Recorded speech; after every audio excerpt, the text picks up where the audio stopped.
Alrighty, so I'm going to tell you about this first portion. I'm going to make videos as I go through them, so that way it's easier for me to remember. So, risk management. We're obviously talking about Olivia and her company in this first little section here, and we are going to first talk about how to identify the risks. Like, the risk can come from a bunch of different things, whether you don't have enough employees arguing about like politics, and we need to be able to like assess those like risks. If candidates are not like qualified enough for the job, there's not enough budget to train new employees, there's not enough like housing in the area, so people need to like be relocated, and or like the quality of the customer service suffers because someone's not trained or doesn't have the adequate, etc. Like, there's a lot of different things that could be considered as risks. We also talk about how to assess the risks. What's the impact times the probability equals the actual risk. So numbering like a 5 means that it is the worst case scenario, 1 meaning it's not as important, and then the probability, 5 being it's very probable to happen, 1 not being very probable to happen, 3 being like a 50-50. And so you write out all of the risks that you would have, and you do that math to see what the actual risk is. So if anything's over a 12, it should be something that really should be looked at. If it's under that, then it's probably more low risk. Like a 0 to 5 is like a low risk. 6 to 12 is like we're getting there, and then anything above a 12 is like a high risk thing.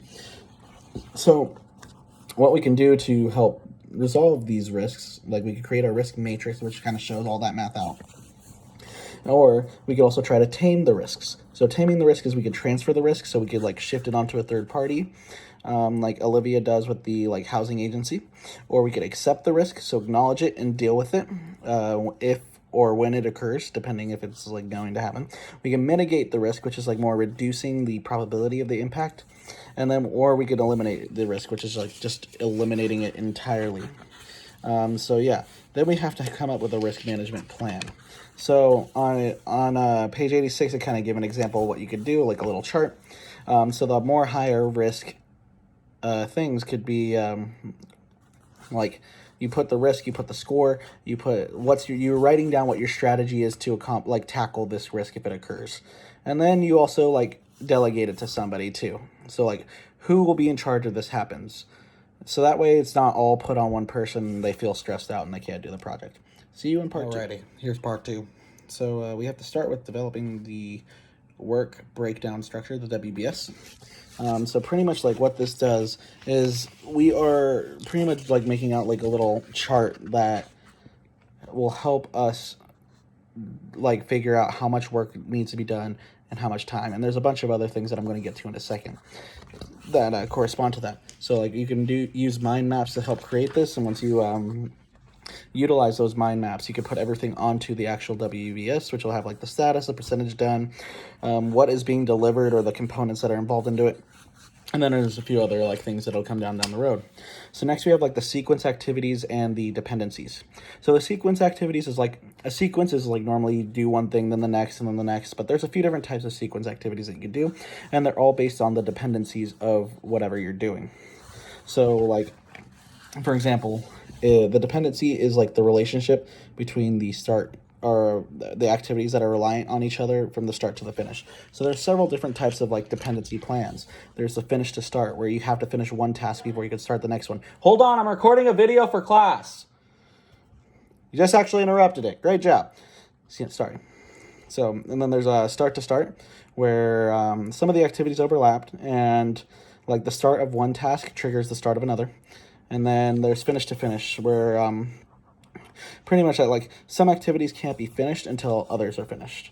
So yeah, then after that we kind of go to like the work versus duration type deal, where you have to figure out, all right, how long is this task going to be? Is it going to take 8 hours? Would that actually be one day? But you're never going to get somebody's attention for a full 8 hours because it's real life. There's like lunch, there's talking to other coworkers. Like nobody can work a full 8-hour day legitimately without having some sort of distraction that takes their eyes off of whatever they're doing. So in the book, it mentions that like for every 1 hour or something is equivalent to a day. So every hours of work is like a day.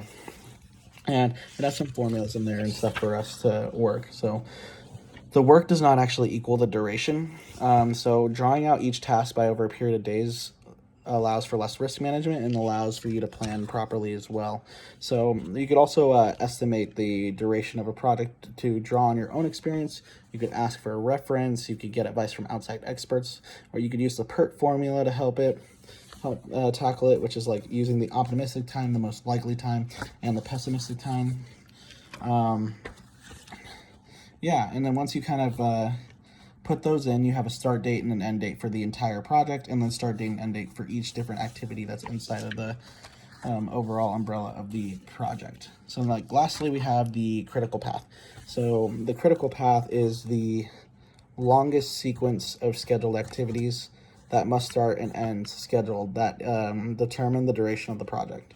So pretty much like if any activity that's on this critical path is late, the entire project is going to be late. So yeah, that's pretty much it for chapter 4. There's like a few other things that were in there, like it talked about using the critical path with the Gantt chart, which is what we are using, and then it also kind of gets into a little bit about creating a budget and developing like communication, because communication is 90% of what the project, or is 90% of a project success. Without communication, it won't work. So yeah, bye.